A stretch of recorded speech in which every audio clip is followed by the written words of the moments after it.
Segunda-feira e as pessoas estão trabalhando. Então vamos trabalhar. O Fluminense deve já anunciar ou não. Enfim, está em negociação avançada para contratação de 5 jogadores, mas um já estava, né? É a renovação do empréstimo de Natan, que a gente já falou no vídeo de manhã, mais o empréstimo de Vitor Mendes, do Atlético Mineiro, ex-emprestado à Juventude, a contratação de Lima, ex-Ceará, e a compra de... caramba, deu um branco. Keno, ficou só na minha cabeça assim, Aderlan, não sei porquê. Keno e Guga, do Atlético Mineiro. Então, esse pacotão de reforços aí, a gente vai falar mais dele logo depois da vinheta, tá?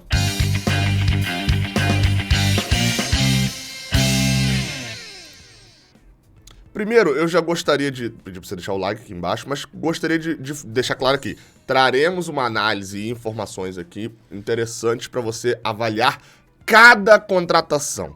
Eu não gosto de pacotão de contratações. E explico rapidamente o porquê. Sabe por quê?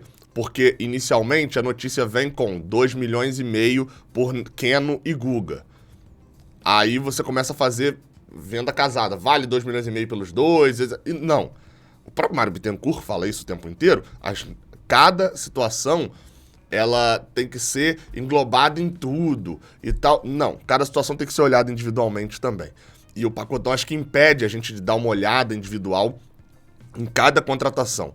Normalmente o pacotão, ele é feito, pode ser casualidade, pode, mas normalmente ele é feito por dirigentes e tal, quando querem ou botar o clube muito na mídia, que tá contratando muito, etc., ou porque querem ocultar um ou outro jogador ali e tal. Bota um bolo aqui que aí ninguém vai perceber muito essa contratação. Mas nesse caso aqui eu acho que não foi nenhum dos dois não, você vai entender. Mas vamos lá. A gente começa falando dos jogadores. Primeiro a gente fala, os valores, eles vieram meio soltos e teve muita apuração nessas notícias aqui. Então eu vou tentando citar a medida, mas se eu esqueci de algum, perdão. O Keno, que eu acho que é a contratação que chamou a atenção, até porque já tinha sido noticiado lá atrás o interesse do Fluminense. Sobre Keno, a compra dele, segundo o Vitor Lessa, o Fluminense está comprando o atacante Keno por 1 milhão de euros. Esse é o valor que o Fluminense está pagando parceladamente, segundo o Lessa, em Keno. E que vai me confundir muito para narrar Keno e Cano, mas beleza. Se o ciclo dele tá terminando lá no Atlético, enquanto eu tava digitando aqui o roteirinho, porque esse tipo de vídeo eu gosto de gravar, fazer um mini roteirinho e tal, pra não esquecer de nenhuma informação. Sobre Keno, eu tava ouvindo a análise lá do pessoal do Atlético Mineiro, né? Eles fazem lá um combo de transmissão e tal, e estavam fazendo um programa agora na hora do almoço. E eles falando sobre o Keno, eles estavam falando sobre um ciclo terminar. O Keno, acho que é óbvio, tá? Só pra deixar claro, eu vou fazer o raio-x, eu vou trazer galera que entende de Atlético Mineiro, vou fazer isso tudo, beleza. Mas enfim, é um ciclo terminando do Keno. São 2 anos completamente diferentes o que ele passa no ano de 2021 e no ano de 2022. Ele chega pro Atlético e joga em 2021 sendo um dos destaques do time. E não é só o gol do título, não. É sendo muito importante pro título, mas faz em 2022 com muitas lesões que fazem ele ter uma queda. Sobre Keno dá pra gente reforçar ainda 2 questões que são importantes. Ele não tem um salário baixo, isso sempre foi falado lá no Atlético Mineiro, mas vale destacar que ele tá saindo do Atlético Mineiro e assinando um novo contrato com o Fluminense. É um jogador de 33 anos, tá assinando esse novo contrato com o Fluminense, só que, vale uma outra lembrança, Keno ainda tinha contrato com o Galo. Ou seja, talvez ele não vá aceitar uma redução tão grande no salário dele para poder assinar com o Fluminense, que ele ainda tinha como receber esse salário lá no Atlético Mineiro mais alto. Mas aí, obviamente, também entra desejo esportivo, contrato mais longo e tal. A gente só vai ter como avaliar a contratação mesmo quando a gente souber tempo de contrato e tiver uma noção salarial minimamente sobre o Keno. Mas, a princípio, 1 milhão de euros. Sobre Keno, acho que vale reforçar um tópico ainda, que ele vem, o que pra mim agora eu tô chamando de modo Edenilson, ou você pode chamar de modo William Bigode, mas você pode identificar vários jogadores pelo Brasil que são nisso. O que eu tô querendo dizer? Quando eu penso sobre Edenilson, que tá saindo do Internacional, eu penso o seguinte: tá sendo muito criticado pela torcida do Inter, tá em baixa, é preguiçoso, não tá jogando nada, passou o tempo dele, enfim. ele é o tipo de jogador, ele entra naquela cota de jogador que vem em baixa, é muito bom, construiu um nome gigantesco, e Keno, Edenilson, William Bigode, são os três são iguaizinhos. Construíram um nome gigantesco, tem moral com vários torcedores de outros clubes, mas o torcedor do próprio clube que ele tá em baixa, tá sendo criticado, etc. E, na maioria das vezes, é por um desgaste de relação. Foi assim com o Bigode também no Palmeiras, apesar da torcida gostar um pouco dele, mas já sabia que o futebol não estava rendendo tanto. E Edenilson, a mesma coisa no Inter. Já sabia que o futebol não está rendendo tanto, muito por causa do desgaste da relação com o Inter. O Keno não é um desgaste da relação dele com o atleticano, mas é um desgaste dele, por questões físicas de lesão. E aí esse jogador é o risco, que é, quem pegar esse jogador, será que quem pega o Edenilson, será que ele tá mal só pelo desgaste dele no Inter, ou porque ele de fato tá em decadência pela idade? Keno, quem pegar, será que ele tá mal porque ele deu azar de ser um ano com muitas lesões, ou porque ele de fato a idade dos 33 anos já estão pesando? William Bigode, a mesma coisa. Será que ele tava mal naquele ano porque o time do Palmeiras não dava oportunidade para ele jogar, porque ele perdeu um filho, né? Acho que durante a gestação ou logo depois que nasceu, alguma coisa assim. Foi um abalo grande, ou porque ele de fato vinha já numa decadência física de idade. Então, não é uma negociação simples, também é uma aposta. O Fluminense tá pagando 1 milhão de euros nele. Pra fechar, passar a régua no assunto Keno. É um atacante. É um atacante que faz gol, né? Não é o artilheiro igual o Germancano, mas é um atacante de lado que faz gol. Isso não é uma peça muito simples, não. Custa dinheiro. Ou vai custar dinheiro, ou o Fluminense vai revelar, de Xerém. E aí ele custa dinheiro porque ele rende dinheiro ao Fluminense. Ou ele vem de graça, de graça entre aspas, né? Vindo de Xerém, e ele é barato, mas a gente precisa vender, ou ele custa dinheiro pra gente contratar. Seja lá se for no mercado sul-americano, a gente pagou quase isso no Fernando Pacheco, por exemplo. É óbvio, era mais jovem, tinha potencial de revenda. Tô falando só que sempre vai custar dinheiro. Porém, a princípio, achei caro. Voando, voltando lá de fora, mas voando, ele chegou no Atlético Mineiro para voar por 12 milhões de reais, né? A cotação ali da época, há 2 anos atrás. Fez um ano ótimo e um péssimo. E tá saindo pela metade do preço. 2, 3 anos depois, mas com esse histórico de lesões muito mais afiado. Eu achei caro, mas acho que é aquele ponto todo que eu falei. Minha análise é essa, é uma aposta. Só que, preciso deixar claro aqui uma coisa. A minha análise, de fato, só vem mesmo depois do raio-x, que é claro, ele sendo anunciado, vai estar aqui no canal. Sobre Guga, vamos passar para falar sobre o segundo do Atlético Mineiro. Esse o Vitor Lessa falou que custou 1,5 milhão de euros. Eu não falei, o valor do Keno dá em torno de 5 milhões de reais, o valor do Guga dá em torno de 8 milhões de reais. Então vamos lá. Guga, essa contratação eu achei boa. E por que ela não é ótima? Eu vou explicar já já. Reserva imerecido no Atlético. Guga foi reserva ao longo de todo o ano, inclusive o Mariano foi titular muito criticado, jogando mal de fato lá pelo Atlético, e aí me lembra da famosa, né, galera querendo o Mariano de volta pensando em 10 anos atrás. Pô, imagina só se a diretoria do Fluminense fizesse isso, contratasse um jogador pensando só no que a torcida pediu há 10, 15 anos atrás, tipo o Alan, enfim, segue. O contrato de Guga tá acabando lá no Atlético Mineiro. Ele acaba em 2023. Então, o Atlético renovou com o Mariano, no início do ano, criticado e que jogou mal, e o Guga, mesmo entrando bem em vários jogos, isso foi o que eu ouvi lá da resenha do Galo, entrando bem em vários jogos, e de fato entrou bem contra o Fluminense também, era criticado mais ainda do que o Mariano. Por quê? Por causa de um vídeo na final da Libertadores, em que ele se mostrou torcendo pro Flamengo, e ele é flamenguista assumido. O Guga é do Rio de Janeiro. Então, assim, a torcida do Galo não teve a maturidade de não ligar pra isso e pensar no campo. A torcida do Fluminense vai ter essa maturidade? Não sei. Não sei nem se precisa ter. Às vezes essa parte precisa ser imatura mesmo. Não sei. Eu tenho. Eu confesso que eu tenho. Não vejo problema, não. Se ele não fizer nada no Fluminense. Se ele faz igual o Felipe Cardoso fez no Fluminense, aí óbvio que, né? Enfim, mas voltando pro Guga, jogador. Qual que é a única questão que não torna essa contratação ótima? Se a gente pensar, tá falando de um lateral que veio, que a gente pegou com o contrato acabando no Atlético, ou seja, a gente pegou por um valor um pouquinho mais abaixo mesmo, a gente pegou um lateral de boa qualidade, que acabou de acostumado a ganhar, ou seja, é um cara que, pô, vem com uma moral grande, tem 24 anos, é jovem, pode ter assinado com o Fluminense, né? Se fosse acertar de vez mesmo, provavelmente um contrato mais longo, não deve ser de 2 anos, deve ser de 3 pra cima. Só que aí, por que a contratação não é ótima? Pelo momento. Do Guga, não, do Fluminense. Samuel Xavier também tem um contrato relativamente longo. Samuel Xavier vem jogando bem, não dá sinais de que fisicamente vai ser um problema. O contrato atual de Samuel Xavier, né, ele chegou e depois assinou uma renovação, vai até o final de 2023. Se bem que é porque o contrato era longo, não, perdão. Então o contrato de Samuel Xavier acaba no final desse ano. É porque ele era longo quando ele renovou lá atrás em 2021. Então, vamos lá, tá? É um contrato até final de 2023.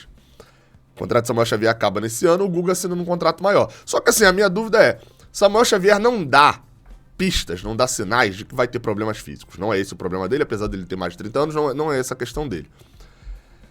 Então eu acho, e a gente ainda tem Calegari. O que vai acontecer com o Calegari? Virou volante de vez? Acho difícil o Diniz fazer esse tipo de coisa assim, sem treinar, sem nada, né? Tipo, ele não botou lá o cara no jogo, o cara funcionou no jogo como volante, tá.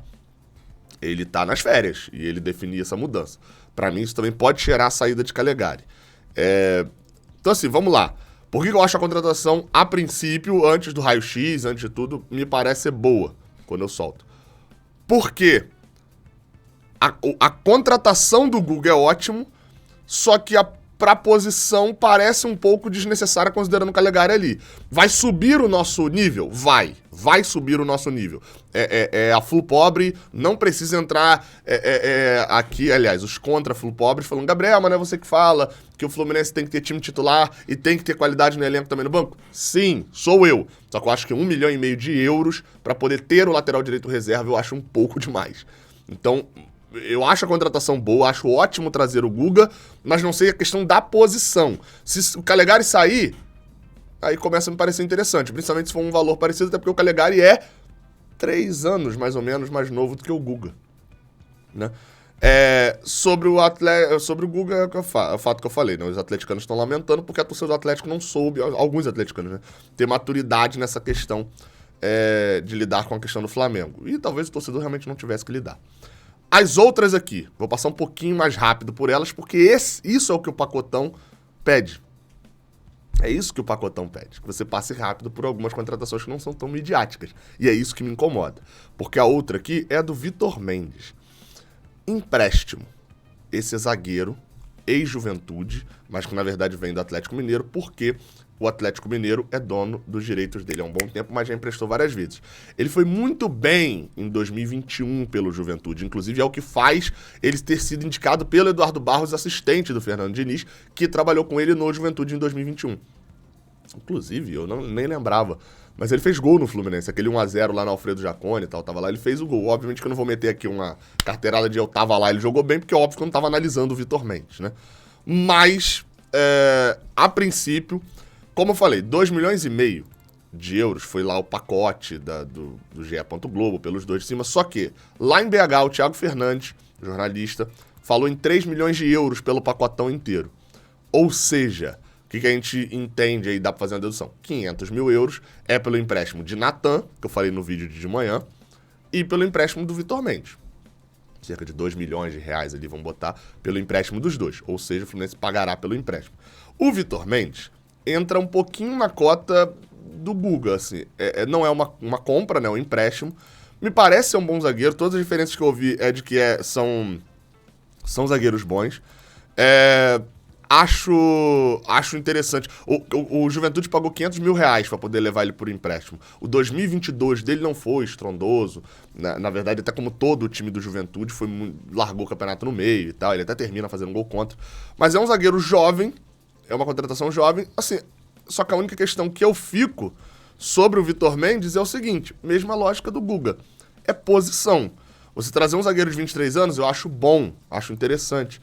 Só que a gente tem Nino Manuel, David Duarte, e além disso, a gente ainda teria o Vitor Mendes e tá negociando a renovação do David Braz. A gente chega a 5 zagueiros de novo, ou seja, vai ter zagueiro que acabou de renovar, ou zagueiro comprado agora, contratado agora, que é o David Duarte, ou um dos zagueiros que acabou de chegar ficando de fora de relação aí de jogos. E além disso, a gente ainda tem Luan Freitas e Davi, que tem 21 e 20 anos. A única hipótese pra mim que vai tornar essa contratação muito boa é o David Braz não renovar. Eu acho que, inclusive, essa contratação faz com que não tenha necessidade. Eu entendo a necessidade do Fluminense ter 5 zagueiros. É, de fato, importante. Mas o Fluminense tem zagueiro nível de seleção antes da lesão, que é o caso do Luan Freitas. A não ser que alguém chegue pra mim e fale bem assim, não, ó, Gabriel, o joelho do Luan Freitas é um farelo. Se ele pisar no chão, destrói por causa das lesões. Enfim, não sei. Porque eu acho interessante ter 5 zagueiros, acho. Mas não quando 3 desses 5 zagueiros acabaram de ser contratados e um a gente não tem confiança a longo prazo, que é David Braz. Então, essa formulação me incomoda. Pra fechar, nesse vídeo aqui, eu ainda não vou falar sobre o Lima, porque senão o vídeo vai ficar extremamente comprido. Na verdade, eu vou falar aqui, vou ser sincero. Vou falar até porque agora é rápido falar sobre o Lima. O Lima não tá na negociação no mesmo nível dos outros do Galo. A questão do Lima é o seguinte... segundo o GE. Globo, que foi quem deu a notícia, o Fluminense encaminhou essa contratação. O jogador tá saindo do Ceará depois de um Brasileirão onde o Ceará foi rebaixado, o Ceará tá fazendo um corte. É um jogador que foi criticado pela torcida, mas é o que eu sempre falo, time grande, se o Ceará é um time grande regionalmente, quando é rebaixado, a tendência é você salvar 1 ou 2 e a maioria vai estar sendo execrado pela torcida, né? O Ceará não esperava ser rebaixado. Então tem esse detalhe, não dá pra gente confiar muito no que a torcida só do Ceará vai falar, né? A gente tem que pegar nas análises. Enfim, mas é um negócio incipiente ainda porque o Vitor Lessa falou, ele ligou pro presidente do Ceará, o Robson de Castro, e ele deu uma declaração pro Lessa falando só foi uma sondagem até agora do Fluminense, não passou de uma sondagem. Então a gente ainda tem que esperar mais notícias sobre o Lima. Sobre o Natão, falei no vídeo de manhã. Qual que é minha passada de régua aqui agora sobre essa questão aqui? E lembra que eu falei lá no início que eu não gosto de pacotões? Eu continuo sem gostar, tá? A gente teve que fazer um vídeo de 17 minutos pra falar de 4 ou 5 reforços, considerando o Natan, os 4 reforços. Porém, e essa daqui ainda é uma análise mais aprofundada. Vai ter muita análise em Twitter e etc. Superficial, botando os 4 e falando gostei do pacote. Não é pra gostar do pacote, é pra você gostar de jogador individualmente, se analisar individualmente. Só que, vamos lá, Gabriel, então a diretoria do Fluminense fez isso pra ocultar alguma dessas contratações? Eu acho que não. Esse é o padrão. Mas por que eu acho que não? Lembram do Gabriel Suasso que a resposta era até domingo? Pois bem, junto, inclusive, com uma outra crítica que é, cadê o lateral esquerdo que não foi contratado? Então, a resposta do Gabriel Suasso era pra ontem. Era pro Gabriel Suasso chegar e dar o ok pro Fluminense. Ele deu o ok, o Fluminense nessa segunda-feira anunciaria todos. Porque o Atlético Mineiro, vale dizer também, o ok do Atlético Mineiro também veio por agora. E aí só o ok do Atlético Mineiro, o WhatsApp lá do Rodrigo Caetano mandando ok, já liberou 3 desses 4 jogadores que eu citei. Aliás, 4 desses 5 jogadores, porque tem o Natan também. Então, assim, nesse caso, especificamente, eu não acho que tenha essa conotação. O lateral esquerdo, agora o Fluminense vai ter que trabalhar para fazer outra contratação. Tem um outro detalhe, o Mário falou de 3 a 4 reforços. Obviamente o Natan não é uma contratação, ele é uma renovação de empréstimo, né? É uma renovação. Agora, Lima, Vitor Mendes, Guga e Keno são 4 jogadores já. Precisa vir um lateral esquerdo e ainda precisa vir um volante. Já vai para 6. Tem oportunidade de mercado aqui? Tem. Eu até acredito que o Vitor Mendes talvez seja, junto com o Guga, essas 2 oportunidades. Mas a gente precisa avaliar melhor individualmente cada situação. Enfim, eu não gosto desses vídeos assim, né, que ficam muito compridos. E eu tô falando de vários assuntos, mas espero que você tenha gostado. Deixe sua opinião aqui embaixo. Tamo junto, até a próxima, valeu.